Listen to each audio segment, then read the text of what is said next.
Hey guys, welcome back to the channel. I'm Justice, and today I'll be covering the new season of Monster, the Ed Gein Story, which recently dropped on Netflix. This season of this anthology follows Ed Gein, a seemingly harmless Wisconsin recluse in the 1950s who commits horrific crimes that shock the nation and massively impact the horror film landscape as a whole. Now, if you've seen my channel, you'll know that I'm a pretty big defender of Ryan Murphy's TV shows. I love American Horror Story, Scream Queens, and even with all of its loose perceptions of accuracy to the facts, I also enjoyed the first two seasons of Monster, and this one isn't much different from that as well. And just to throw it out there, this will be an overall spoiler-free review, so if you want to watch it and you haven't, you are safe during this video. To start it off though, I overall enjoyed this season, and I think it shows yet again that Ryan Murphy has a masterclass in horror storytelling. Not to say that it's perfect though by any means, and trust me, I will fully get into that. But for the positives though, the acting here is top-notch, which is something that can be expected from a Ryan Murphy production. Charlie Hunnam, who plays the titular Ed Gein, truly makes this role, and I don't think I need to say it, but somehow this macho, muscular man is able to pull off playing this meek and awkward guy who struggles with social awkwardness. And even hearing his voice from interviews versus from the show was such a strange change up for me, because he sounds nothing like he does in the actual series. But you truly take a dip into Ed Gein's fractured psyche throughout the entire season, and though I want to stress you don't agree with or understand what he's doing point blank, you understand that he's still an extremely disturbed man, and you see why he went down the path that he did, and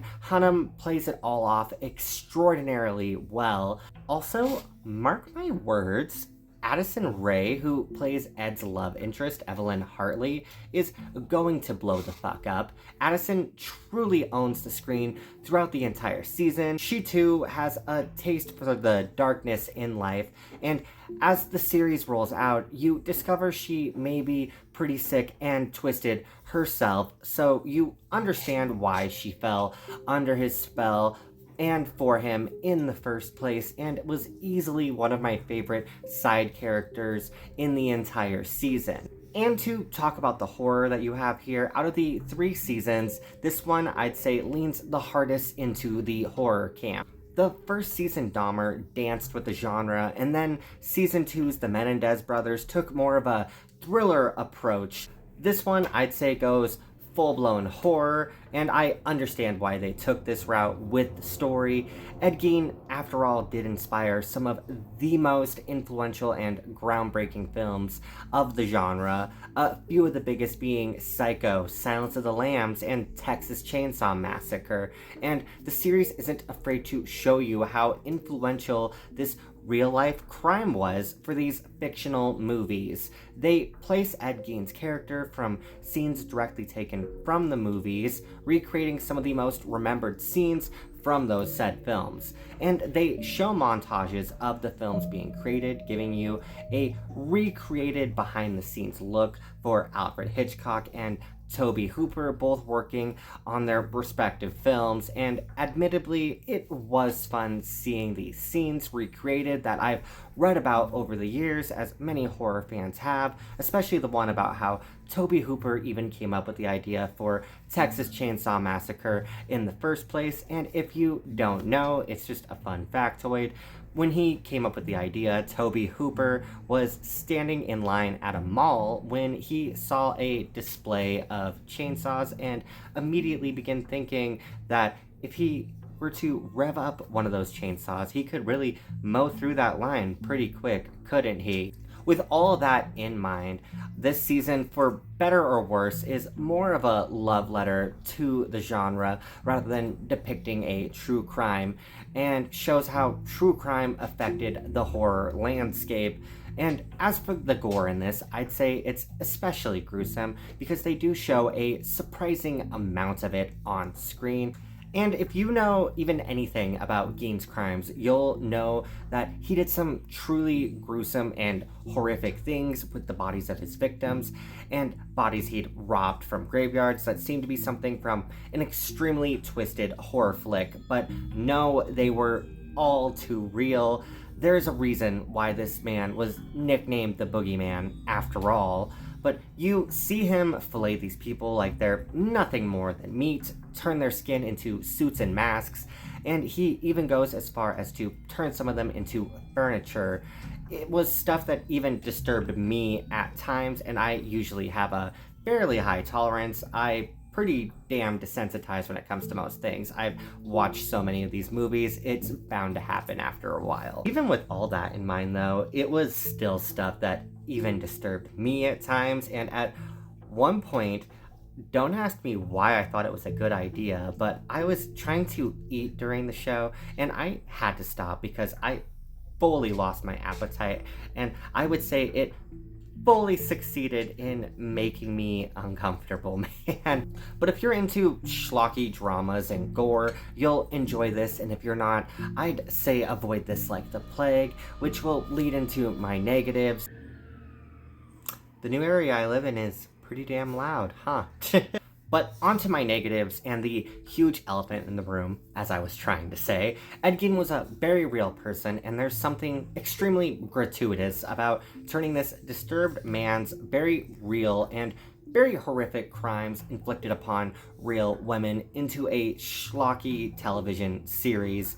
This is something that Ryan Murphy has done in previous seasons that he's no stranger to, and even other seasons of his shows where he glamorizes these sick, twisted people. Even in American Horror Story, which is one of my favorite shows, we have real monsters like Delphine LaLaurie or Richard Ramirez used in extremely fictionalized scenarios where they could have been easily turned into their own characters rather than sharing a name with the real people they were based on. And before I get any flack for saying that, and anyone tries to say they're not being glorified here, explain to me why, for plot purposes, of course, we need sexualized pans over these extremely muscular men's bodies playing these killers in each iteration, especially in this series. Oftentimes to boot, they're naked and extremely frequently, and yes,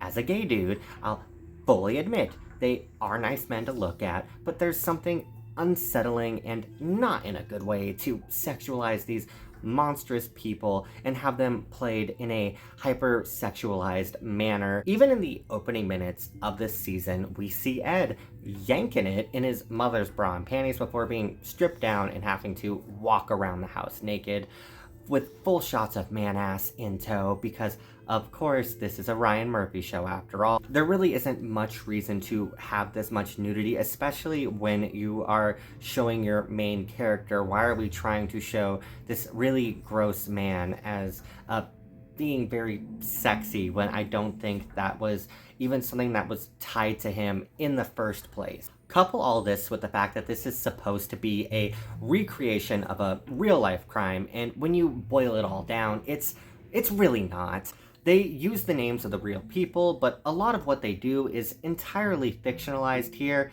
Even Adeline, the love interest I mentioned earlier, her relationship in real life with Ed was nowhere near as dark or depraved as it is played to be in this series, and they base the entire storyline involving her off of one singular interview that she did after Ed Gein had been captured that she even later redacted. So it doesn't really show any factual, truthful evidence there at all. They also dehumanize many of the victims in this show. As he kills them all off, they come across as more of your typical horror movie fodder characters that are going to be lined up like pigs for the slaughter, essentially, which is super disgusting when you remember that they are all playing real life people yet again. As a fictional series, it's really good storytelling and truly gripping TV. It It's literally made for binging, but as a historically accurate portrayal of what happened, this is not it. This show was made way more for your typical horror fan rather than a true crime junkie, and thankfully I fall into both camps, so I was able to appreciate the horror, but that's a huge problem with this whole series. Ryan Murphy fictionalizes so much of these stories that he might as well not have pretty much any of these seasons be marketed as being based off of a true crime, because they are horror stories heavily inspired off of true crimes, just like Psycho or Texas Chainsaw Massacre. Overall, I did like this season, and I've talked about this series before in my Ryan Murphy horror TV shows ranking video, so if you want to hear more thoughts about this series and his other horror shows, go check that out. It's up on the channel, but I do stand by that I like the show, even as distasteful as it can be. And if you like gripping horror TV with well acted and demented characters and plenty of references to past horror classics, then I'd say check this out. You'll probably like it because that's why I ended up enjoying it. But if you're looking for a more historically accurate coverage on the Ed Gein case, then this is not going to be that. And don't go into it thinking that it's going to be, because you're going to be extremely disappointed. You should be able to expect that, but you can't here, and it's something that is a huge flaw with this entire series. It goes for shock factor more often than not, and like I said, I do enjoy it, but that doesn't make for longevity for your show. And if Ryan Murphy keeps playing this trick with this series, I'm gonna be surprised if we get that many more seasons of it, honestly, because eventually the shock factor is just going to die off for everyone. Anyways, though, you guys should let me know what you all thought of Monster the Ed Gein Story, if you liked it or hated it. I'd love to hear your thoughts in the comments below. And if you're new here and want more content just like this, then click that subscribe button. I'd love to have you on the channel. I cover everything and anything horror here. But with that all out of the way, this has been Justice, and I really hope to catch you guys on the next one. Take care.